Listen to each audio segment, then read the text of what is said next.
But here, the question that came across was, what do I think about functional training? I think one of the dumbest ideas ever, okay?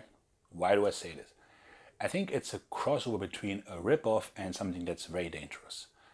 So functional training, like I could tell you stories. I've seen a guy who could, hardly walk a flight of stairs. He was sitting on a ball doing an overhanded press while doing with the other hand a curl, and guess what? He fell off the ball.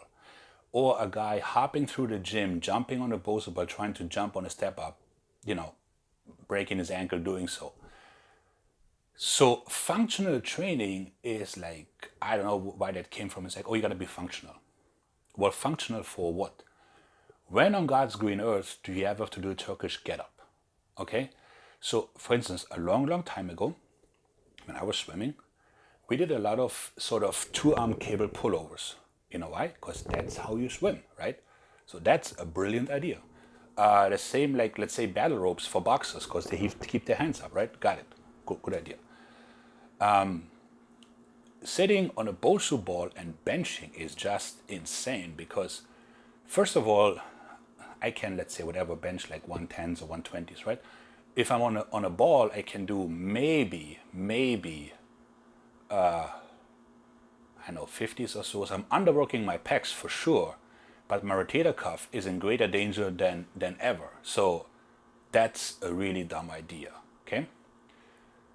So in terms of functionality, like let's say you're traveling with your family, whatever, and then you're at the airport, and now you're putting your luggage overhead, boom, that's an overhead press, you're picking up from the carousel, that's sort of like a deadlift, a squat, and then you're grabbing your little one, that's a row, right? So what I'm getting is that push, pull, hip hinge, and squat is pretty much all the functionality people ever need, So all the rest is just insane dangerous. And then if you go further from that, it's like, what's most people's goal in the gym? Is it to be awesome at Turkish get-ups?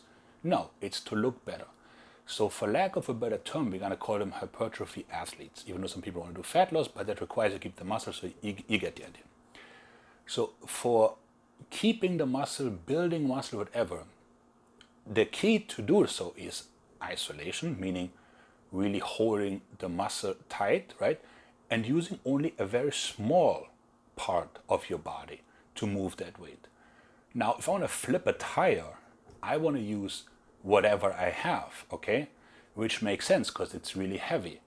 But that takes away from tension, activation, it overloads my ligaments and all that sort of thing, which means it goes against my original training goal. Now, is it fun to flip tires? Yeah, I guess, I know. But it doesn't really jive with what I want to do, and that is looking better. Plus, most people in this day and age, not to sound like my dad, but they really have a hard time just doing body weight squats or so. So that requires them, now you're doing like a single leg squat on whatever, right? Like, how is that gonna work? And the answer is it won't.